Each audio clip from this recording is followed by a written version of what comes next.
This is John Howell Essential Cuts, your daily rundown of the best from today's show on 890 WLS. John Kirby at the White House defending our decision to send cluster munitions. And I think we can all agree that more civilians have been and will continue to be killed by Russian forces with whether it's cluster munitions, drones, missile attacks, or just frontal assaults, than will likely be hurt by the use of these cluster munitions fired at Russian positions inside Ukrainian territory. Well, we're kind of doing a little bit of, twister logic here. Situational ethics. Let's start there with Ike Ejiochi. John Kirby, who is the spokesperson for the White House National Security Council, over the weekend and again just earlier today defended the Biden's administration to the decision to send these controversial cluster munitions to Ukraine, despite the weapons' risk to civilians, and they've been outlawed by a number of nations. So I guess the first question is, why today? Why now? Well, essentially what we're seeing right now is White House National Security spokesman John Kirby come out and say that this step is something Ukraine needs to defend its sovereignty. So essentially, Kirby insisted that these cluster weapons that are being supplied now, they're making up for how quickly Ukrainian forces are using up their other artillery, essentially at a rate of many thousand rounds a day. Now, these cluster munitions are controversial. Once they're fired on a position and drop, those explosive bomblets that come out of those munitions, they essentially cover a wider area, raising the risk that unexploded bombs can essentially turn into landmines sitting on the ground long after being fired and able to be stumbled upon by civilians. Now, Kirby says that these bombs are intended to be temporary. That's all in order to help bridge the gap as they ramp up production of normal artillery shells. Do we have a number on how many of these cluster munitions we're going to send? Is it in the millions, tens of thousands? Any sort of number? Yeah, at that moment, we just don't have the specifics as to how many of these cluster munitions will be sent over. I know they'll be costing millions upon millions of dollars. But we're also going to see President Biden try to defend this take in this decision himself. He's on his way to Lithuania for the NATO summit, and he will have to answer to the NATO countries as well as several allies who are against this decision of sending these cluster munitions to Ukraine. Have we deployed cluster munitions previously in Iraq or Afghanistan? We have, even going far back as the Gulf War. I mean, this is something the United States has done, and it's also something that has been looked down upon by other countries when being used. That's why it's essentially you're seeing several countries around the world condemn this. More than 120 countries have already come out and said that they will not use or make cluster munitions. Even some of the U.S.'s allies, like Germany, Spain, the UK, they've reiterated that they won't use these weapons, and they definitely won't give them to Ukraine. So, again, these are all countries President Biden is going to have to answer to, countries in which some of which we're very close with. Final question, Ike. Have we ever essentially provided cluster munitions to other countries, or is this the first time? This is essentially, on the record, definitely not something that's very uncommon with the United States. They do not normally provide these kind of munitions, cluster munitions. Obviously, there's no history of supplying weapons to several countries, but in terms of weapons of this nature, it's almost a scene on the level of biological. The much damage it can do. So it's an uncommon practice for the United States to send these. Nevertheless, these are uncommon times, especially with this current invasion of Ukraine. Ike Ejiochi, thank you very much for your time and the update. We appreciate it, sir. Thanks for having me. Take care. We are very mindful of the concerns about civilian casualties and unexploded ordnance being picked up by civilians or children and being hurt. Of course, we're mindful of that. We're mindful of that, but the Ukrainians need the munitions now, so they're already on the way. And most of them will be used to kill Russians. And I think we can all agree that more civilians have been and will continue to be killed by Russian forces with whether it's cluster munitions, drones, missile attacks, or just frontal assaults, than will likely be hurt by the use of these cluster munitions fired at Russian positions inside Ukrainian territory. You're listening to John Howell, Essential Cuts on 890 WLS. I don't watch nearly as much baseball as I used to. But I try to watch once a year this home run derby because, let's face it, People just want to see the dingers. And it's happening tonight at T-Mobile Park in Seattle, beginning at 7 o'clock Central on ESPN. Now to discuss, if we were to lay down a bet or two, who we might pick, we welcome back to the studio WLS's Defacto Sports Director, news anchor, Bret Gogoel, joining us here. I would imagine that this is gaining traction as a TV event. I think so. They changed the format a couple of years ago. It used to be that you get X number of outs and you could watch as many pitches go by as, and, you'd hear Chris Berman going back. And they changed it, and now it takes a lot less time. So now it's a timed event basically for each player in each round. You get 3 minutes in the first 2 rounds, 2 minutes in the finals to hit as many home runs as you can during that time. And you bring your own pitcher. You bring your own pitcher. You get one time out in that 3 minutes or 2 minutes, and you can get an additional bonus time if you hit a home run over a certain distance. So changing it into a timed event where there's a bit more suspense going on and it doesn't take 4 or 5 hours has really helped it. This is the most I've looked forward to a home run derby in a while. All right, so I see we have 8 competitors here. Any local talent? Pardon my ignorance. Yeah, Luis Robert Jr., White Sox center fielder, is the number 1 overall seed in the contest. He sits second in the American League in home runs, and he broke a tiebreaker. Him and Pete Alonso both have 26 on the year, I believe it is. But Robert had hit more recently, so he was able to take the number 1 seed. What does that do for him? Gives him an easier matchup. Adley Rutschman, I really like him. He's the Orioles catcher. He just he's a catcher in his second year. So it's not something you expect him to come in. He doesn't have eye-popping home run numbers this year. So it gives him an advantage. I actually like Robert if you were to be placing a wager on the event maybe to make it even more interesting, because his side of the bracket is a little bit easier. You look on the other side and you have Pete Alonso, who's a 2-time champion. He's going for his 3rd win. Ken Griffey Jr. is the only other person who's ever done that. And you also have Vladimir Guerrero Jr., who holds the all-time record for most home runs in a home run derby. So those two might have to face off in the semifinals. Well, if Luis Robert Jr. makes it past Adley Rutschman, he's going to have a much easier time in the second round. What does it say about me being a baseball fan in the city of Chicago that I didn't realize he's playing on the White Sox? I think that speaks more to Chicago baseball than it does to you, honestly, because I've watched a lot less. I'm a White Sox fan. I've watched a lot less baseball this year when there's 16 games under 500. I pay attention to the scores and I keep up on exactly everything that's happening in the games, but I spend a lot less time with my eyeballs on the TV watching them. So, as a Cubs fan, I watch less, but I'll still go to games and things like that. So as somebody who's not as big of a baseball fan, to say you haven't paid as much attention, that's not that surprising to me. I used to, though. Is Carlton Fisk still on the White Sox? His numbers retired. So, in a way, he's still on the team, I suppose. Yeah. I was more impressed in the intro that you used the term dingers. I didn't know you'd know that dingers were a term for home runs. Were you even alive when Ryne Sandberg won at Wrigley in 1990? I was not. No, I was -2. Yeah, I remember that. But I was more into baseball in those days. I had more time to spend on both the north side and the south side and watching a lot of television. Harry Carey was great, obviously, and I think those days are just behind me now. Well, and it's almost a shame, too, because the product is more watchable this year. Yeah, I like the fact that they move it along. The pitch clock has helped immensely. When I go to games now, it's so much easier to stay engaged because everything happens so much quicker. You don't have time to look down at your phone and check on something because otherwise the next pitch has already happened. Good. Where is Judge? Aaron Judge has been hurt. He injured his toe earlier in the year, making a fantastic catch, by the way. But he hurt his toe. A lot of the guys just don't like to participate in this. Juan Soto won it last year. He's not participating. So Shohei Ohtani, who we talked about last time, he's not participating either. So it's an event that some people like to do, some people don't. And it's $1 million to the winner. Correct, yes. So then that means more to some of these players. Adley Rutschman in his second year on a rookie contract, that's going to mean a lot if he were able to surprise everyone and win this thing. Who do you like? I do like, if I were to when I place a wager, I'll probably have a small amount of money on Luis Robert Jr. for the reasons I mentioned. I think he can really unload on the ball, and he has an easier side of the matchup. If I wanted to go a different direction, other side, I do think Julio Rodriguez of the Mariners has a great chance. It's happening in Seattle, so he'll have the home crowd behind him.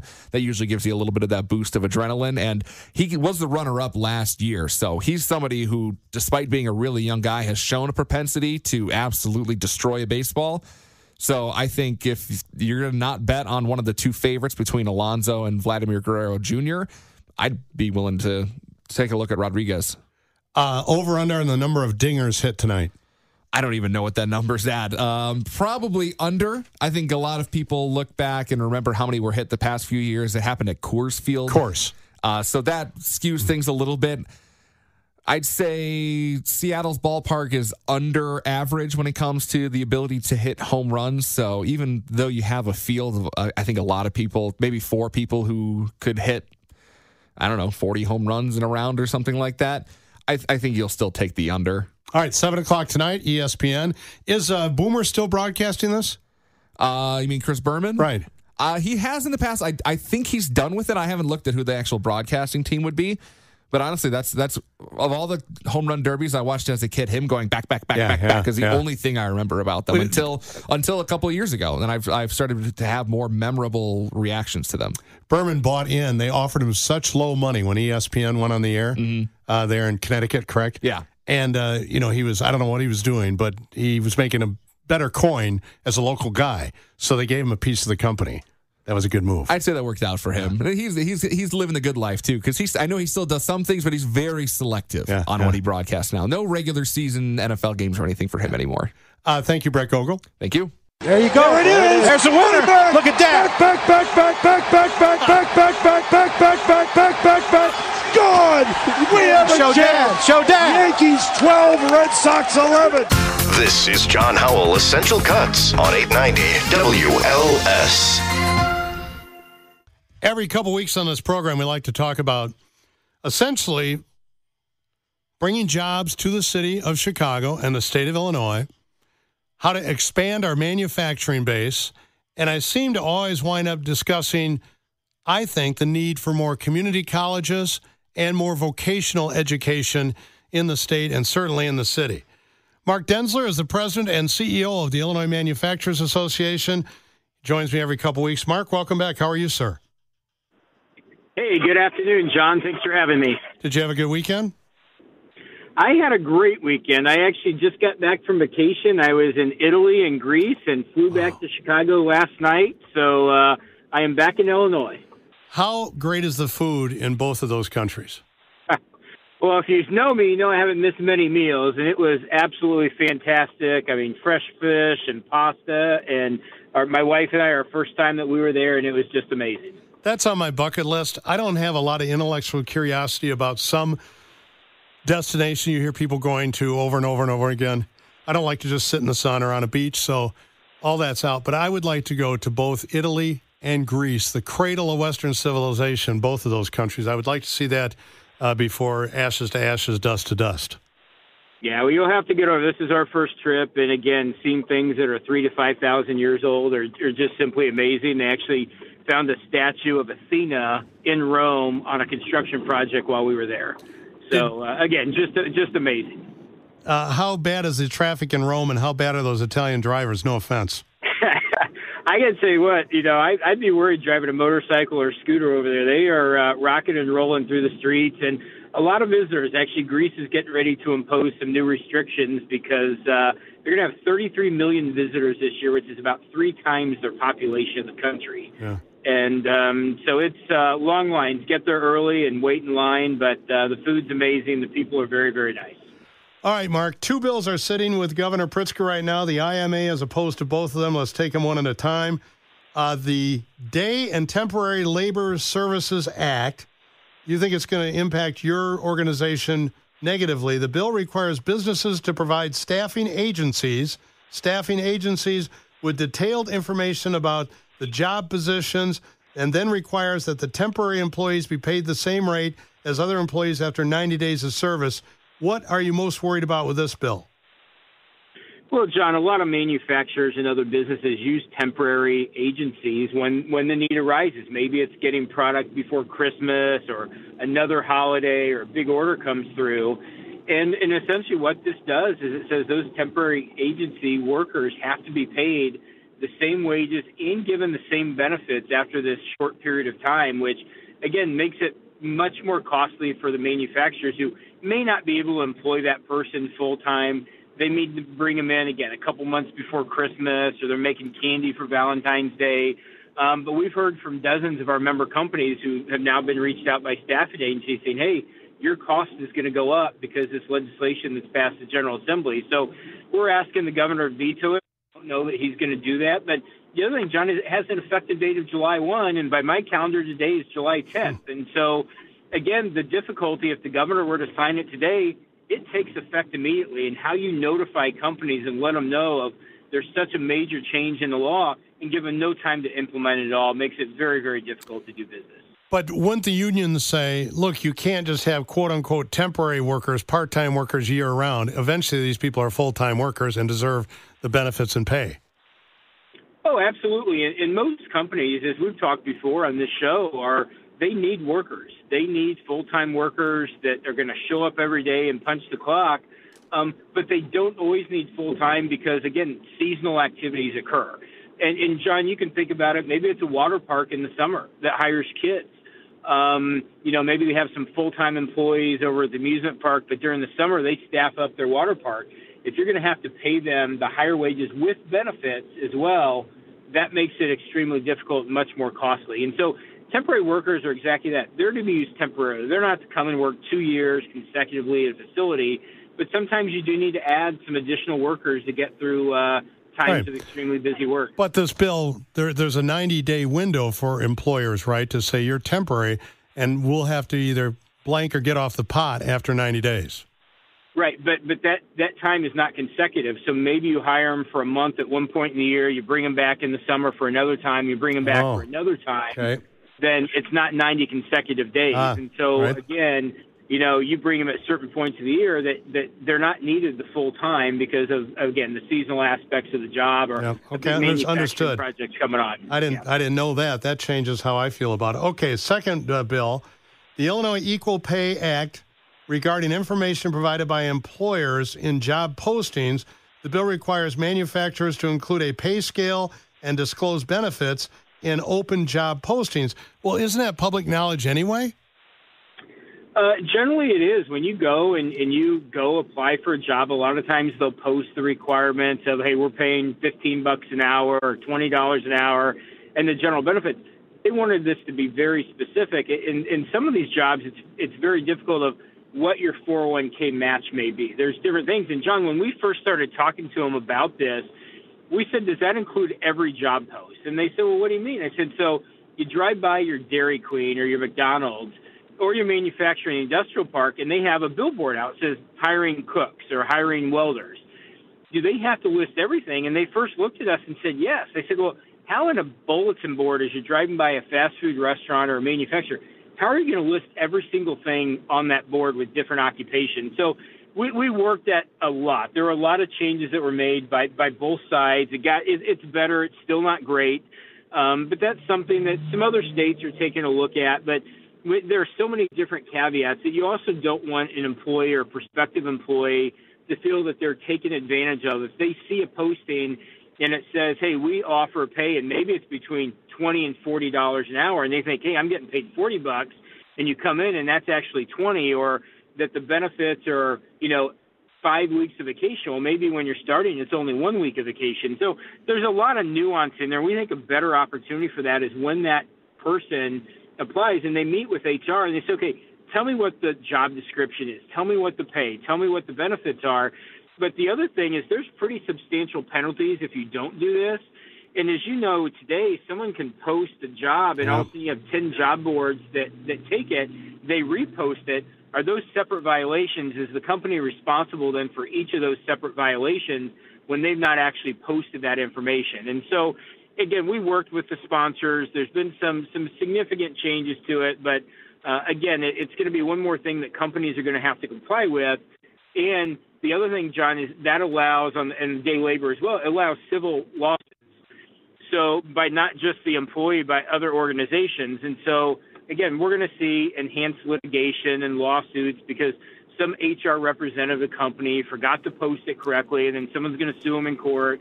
And we see this a lot. There's a lot of legislation that gets pushed that just makes it more difficult to do business in Illinois. Well, it's so easy to complain, and my business is built on bumper sticker slogans, obviously. But this is what goes on in Springfield and other state capitals and City Hall and up in D.C. I mean, devil's in the details, and it takes people sitting down and going through it page by page, line by line. So thanks for the update. We'll see how these bills progress. Sounds like you're making some progress on it. And anything that brings more jobs and opportunity to the city of Chicago, the county of Cook, and the state of Illinois, I'm for. Amen. We're with you, and we want to add more jobs and good-paying jobs, which are manufacturing jobs. And so we'll continue on that mission and keep growing manufacturing here in Illinois and the Chicagoland area. Now, for the next month or so, are you just on salads and maybe a handful of fruit, considering you have to, recalibrate from your Italy trip? I will tell you, the Mediterranean diet, the fresh fruits and vegetables and seafood were amazing. And, again, a little bit more of it in the Chicagoland area than maybe when I'm downstate in Springfield. But I ate my way through Italy and Greece. There's no doubt about it. My son was over there for 3 or 4 months studying abroad and went to, Sicily, and said it was the best meal he ever had. He watched it come off the boat, and they made it right there. And he's still trying to find something that will replicate that experience here in the States.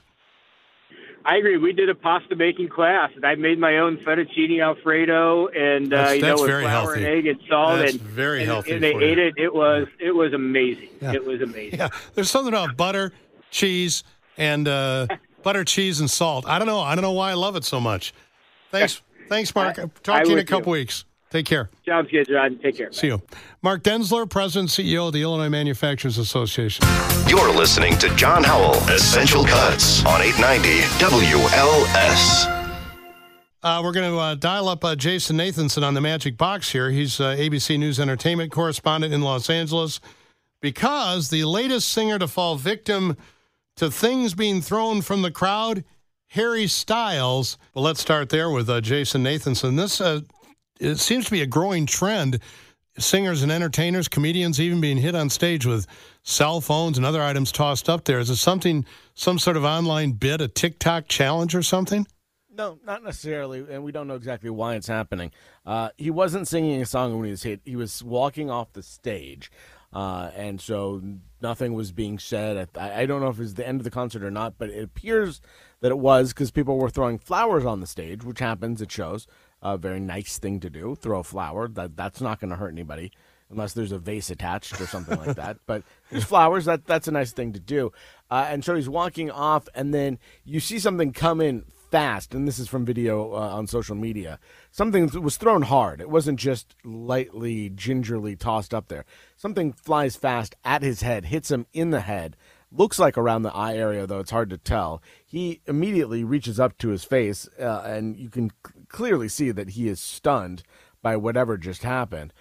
He bends over a little bit and then appears to walk off the stage. We don't know how hurt he was, if he was hurt. We haven't seen anything, any pictures or anything like that. The first one that started this, or seemingly started this all, was BB Rexa about a month ago. A phone hit her in the eye area, and you could see she had a black eye afterwards. She had a couple stitches. So serious damage was done there. We don't know what the case was here, but it continues this. I don't know if it's a trend or not, or if it's just a couple stories that we've heard, because, Harry Styles has been, this isn't the first time they've thrown stuff at him. He's been hit with other stuff. Skittles at one concert, chicken nuggets at another concert. Not sure exactly why they're throwing these things at him. The chicken nugget thing, he said, that's weird. I'm a vegetarian, but thank you, I guess. He doesn't eat meat. So, I'm sure with the close proximity of a lot of these fans to the stars, they get stuff tossed up there a lot. But it seems recently they're getting hit in the face and getting hit hard. There's comedians being attacked in comedy clubs. I mean, venues of all sizes are going to have to do something, almost like, ballparks protecting fans from foul balls and vice versa now. plexiglass. Well, I mean, how could you protect, a star of that magnitude? They got tons of security around them anyway. I'm sure the crowd has been somewhat maybe looked at as they came into the venue, but good luck protecting everybody on big stages. That's a tough job. Yeah, and that's the thing, and that's one of the things about a show like this is you pay money to get proximity to the artist to see them up close. And, with Harry Styles, this is a stadium show. With other artists at smaller venues, you're right there. There's nothing that you possibly can do unless, at a stadium show, you could put everybody, way far back to where they couldn't throw something at the stage and hit an artist. But most artists are not playing in stadiums. Mm-hmm. So in smaller venues, it's even more of a danger and possibility of something like this happening. So not sure what, and again, there was some kind of talk online that there maybe was this trend of people throwing phones in the hope that the artist would then take the phone and take a selfie and throw it back to the artist. But that's not. We haven't heard that that's actually true. Real gamble with an expensive phone. Well, yeah, and then it's got to get back to you, and the artist has to know what to do with it. And then if the artist does take a picture, all they're doing is encouraging that. Yeah. So I don't think that that's actually the case here. There was talk about that in the BB Rexa case because it was a phone thrown. But according to police, the guy just said he thought it would be funny. And he's the only one that we've seen so far that's been arrested in one of these cases. Years ago, Jason, country singer Travis Tritt had a song out about breaking up with a girlfriend, and the song was called Here's a Quarter, Call Somebody Who Cares. And it was a big song for him, a big hit that's probably before your time, but he had to pull that out of his live show because people were tossing quarters up on the stage. Sure, I can imagine that would be something that happens. The only thing that I can imagine is we go back to, remember and I'd never seen this in person, but I've seen it in movies before, at the honky tonks when you have an artist on stage with chicken wire in front of them, and people throw beer bottles and things like that. Blues Brothers. To protect them from that. Bob's Country Bunker. Right. I don't know if we're going to see that model instituted in places. I don't think so, but, that might be a way to protect the artist. I think, actually, there was one picture in one of the articles where BB Rexa had performed a couple days later, and she was wearing protective eyeglasses, and they said, see, look, now you see what happened. But also, in other parts of the set, she wasn't wearing the eye gear. So I don't think that was specifically meant to be, protection for her. Hey, I know you're also covering, and just maybe a 30-second synopsis if I can impose upon you. Is Ozzy Osbourne in real bad health? Well, no, not necessarily really bad health. She's 74, and he certainly has his health challenges. He hasn't performed for about 5 years on stage, and he retired earlier this year from touring. But he was supposed to be at this concert later this year that they've kind of nicknamed Metalcella because it's where Coachella takes place. And it is Guns N' Roses and Metallica, and it was AC/DC. It was supposed to be Ozzy Osbourne as well. He's pulled out of that, saying that his body's just not ready. He was supposed to come back to the stage next year. That was his plan, to kind of get better, get his health better, so he can get back on stage next year. This show was going to be in October, and he thought he would be ready for it for, a one-off type thing, but he says that he's not. So, I don't know if it's just, again, he's had health problems for a long time. He's 74 years old. I think it has to do a little bit more with that than anything that we need to be really concerned about right this second. Do you remember that show? It's got to be 25 years ago. Ozzy and Sharon and the kids. It must have been on HBO or something. It was just MTV.